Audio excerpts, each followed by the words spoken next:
और इस वक्त हमारे साथ भोजपुरी सुपरस्टार खुद खेसारी लाल यादव फोन लाइन पर जुड़ चुके हैं। खेसारी जी, आपने क्या कुछ मदद मांगी है मुख्यमंत्री नीतीश कुमार और तमाम मंत्रीगण से?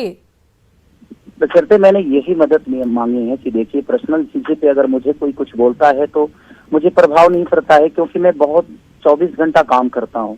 मैं सोचता हूँ कि चलो ठीक है, कोई बात नहीं, मेरे को बोल रहा है ठीक है, लेकिन अब बात मेरे घर परिवार तक, मेरी बेटी के ऊपर, मेरे वाइफ के ऊपर, मेरे माँ के ऊपर, अब सोशल साइड पे कोई गाली दे, और एक दिन की ये बात नहीं है। मुझे लगता है कि मैं 1.5 साल से कहीं ना कहीं परेशान हूँ कुछ लोगों से, लेकिन अब हद हो गया है कि अब कोई मेरे परिवार को रेप करने की धमकी दे, तो मेरे कहने का मतलब कि मुझे ही नहीं, अगर ये इस पे स्टॉप नहीं लगा और इन लोगों को सजा नहीं मिली, तो मुझे लगता है कि बिहार के हर उस नागरिक को ये लोग गाली देते रहेंगे, हर उस सम्मानित व्यक्ति को गाली देते रहेंगे।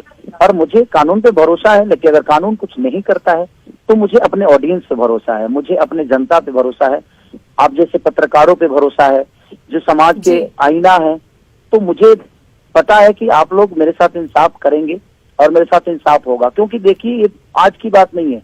अगर इनका मन ऐसे ही बढ़ता रहा तो मुझे लगता है कि भोजपुरी और बर्बाद होने में टाइम नहीं लगेगा। खेसारी जी, क्योंकि यूट्यूबर गौतम सिंह का नाम सामने आया है, क्या आप उन्हें निजी तौर पर भी जानते हैं?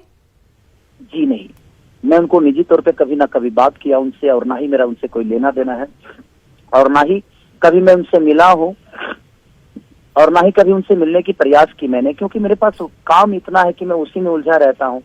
अपने बीवी बच्चों के साथ खुश रहता हूँ। मैं अपने फैन को प्यार हमेशा कोशिश करता हूँ जो उनके अपने अच्छे संगीत से, अच्छे काम से उनको हमेशा मोहब्बत मिले और उनको मैं मोहब्बत दूं। खेसारी जी, अभी अभी आपने मदद मांगी है मुख्यमंत्री जी से, लेकिन हाल फिलहाल में ऐसी कौन सी बात इतनी ज्यादा बढ़ गई कि अब ये सीमा से बाहर की बात हो गई और आपको मुख्यमंत्री से तलब करनी पड़ी? देखिए, मुझे लगता है कि समाज के आईना जो होती है वो पत्रकारिता होती है, एक न्यूज रिपोर्टर होता है और अखबार होता है। और जब बेटियों की बात आ जाए, किसी औरत की बात आ जाए, मुझे कोई भला बुरा बोलता है तो मैं हमेशा बर्दाश्त करता हूँ और कोशिश करता हूँ कि चलो ठीक है, कोई बात नहीं, मुझे बोल रहा है। बट आज एक बेटी की बात है, आज एक औरत की बात है, और मुझे लगता है कि अगर नीतीश जी को लगेगा कि नहीं, मैं बिहार का बेटा हूँ और मेरा भी एक सम्मान है, तो शायद अगर मेरी फैमिली को अपना फैमिली समझेंगे तो जरूर शायद इस पे एक्शन लेंगे।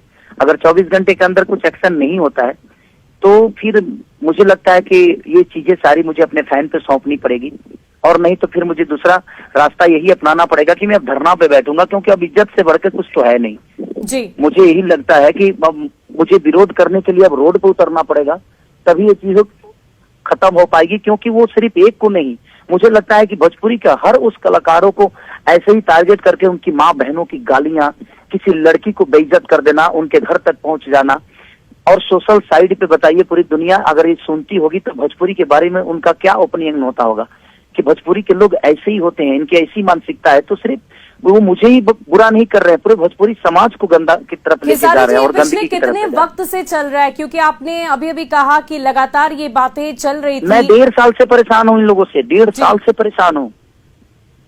ये आज की बात नहीं है, कल की बातें नहीं है, ये 1.5 साल से परेशान हूँ मैं। तो बहुत बहुत शुक्रिया हमारे साथ जुड़ने के लिए खेसारी जी, तमाम बातचीत के लिए, और हम आशा करते हैं कि आपकी जो परेशानी है वो जल्द से जल्द दूर हो, क्योंकि आपने मुख्यमंत्री से तलब की है, मदद की गुहार लगाई है।